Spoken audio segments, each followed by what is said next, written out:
Hi, this is Walter Montero, and you're listening to this week's edition of the Real Estate and Mortgage Show.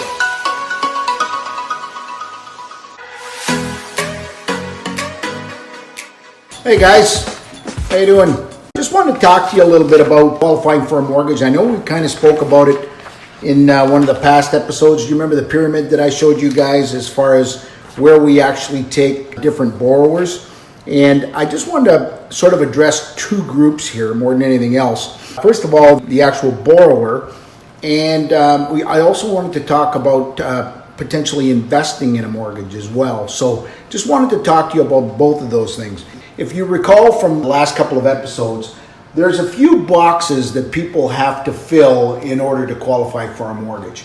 Now, you don't necessarily have to fill all of them, but the more that you can fill, the better off you're going to be in terms of choices for a mortgage. Okay? So, if we take a look at, there's 6 basic boxes that you've got to fill when you qualify for a mortgage. First of all, if you want prime lending rates, really good, the deepest discounted rates, you're going to need good credit. So in other words, good credit is anybody with a Beacon score of 680 and above. You need steady employment, typically 2 years on the job, nice steady paycheck, nothing too funky. If you're self-employed, obviously you're going to have paid yourself a salary, showing yourself some, obviously some a good steady income. The amortization of the loan has to be below 25 years. Okay, so in order to qualify under the B20 rules, your GDS and TDS ratios have to be within a certain percentage. Typically, it's got to be under the 44%. So in other words, a total of 44% of your income cannot go towards, cannot exceed going towards all of your expenses. The property type is very important. Obviously, if you're financing a single family home, that plays a role. If you're getting into multifamily, then obviously those things are usually capped at about 4 units. The property type, and then of course the loan to value. So if you've got all of these boxes filled, the loan to value can be very high. You can be as high as 95%.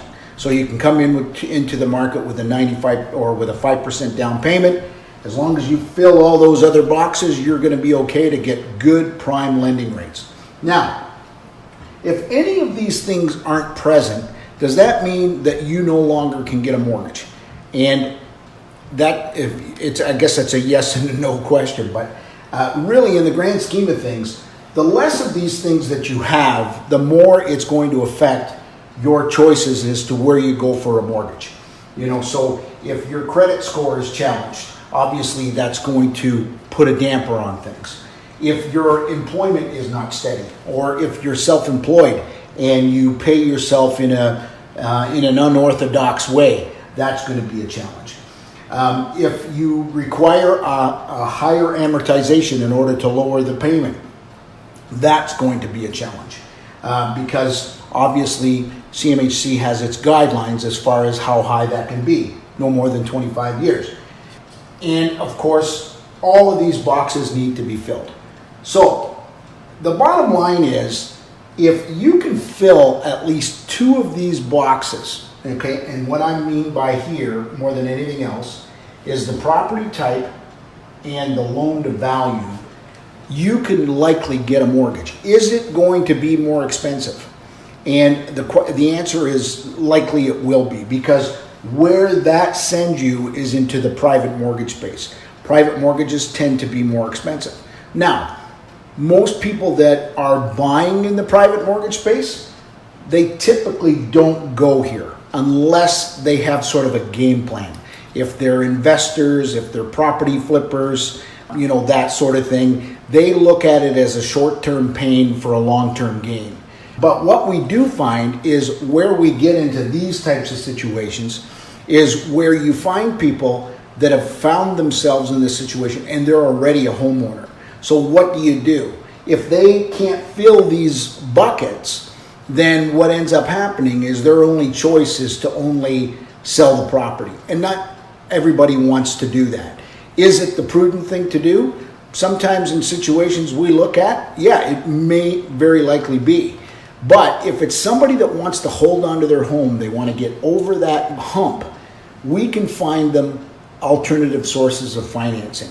So if this is of a concern to you, then what I'm going to invite you to do is obviously give our office a call and go through the scenario of what your situation is.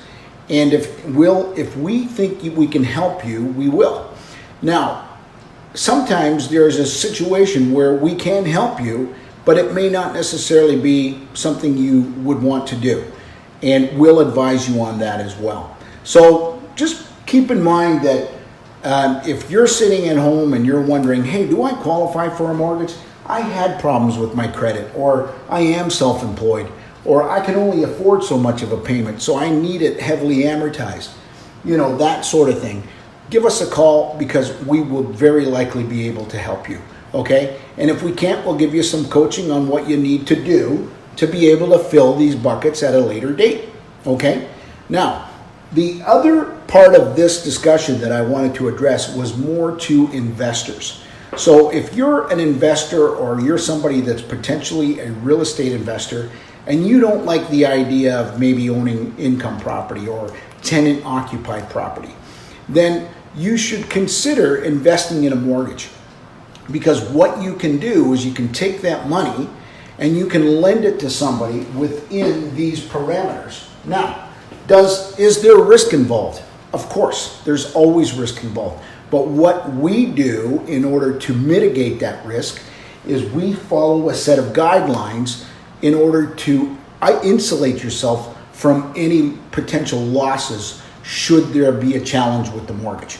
Now, the great thing about investing in a mortgage is, I don't think a lot of people know this, is you can actually invest in a mortgage through your RRSP, okay? So if you have an RRSP portfolio that you're maybe not happy with the performance of it, maybe it's not giving you the returns that you're looking for, you can use your RSP to fund mortgages. How do you do that? You reach out to a mortgage broker like us, okay? You give us a call and say, hey, I've got 50 or 100 or 250 or 500,000 or $1 million that I want to invest in the mortgage market.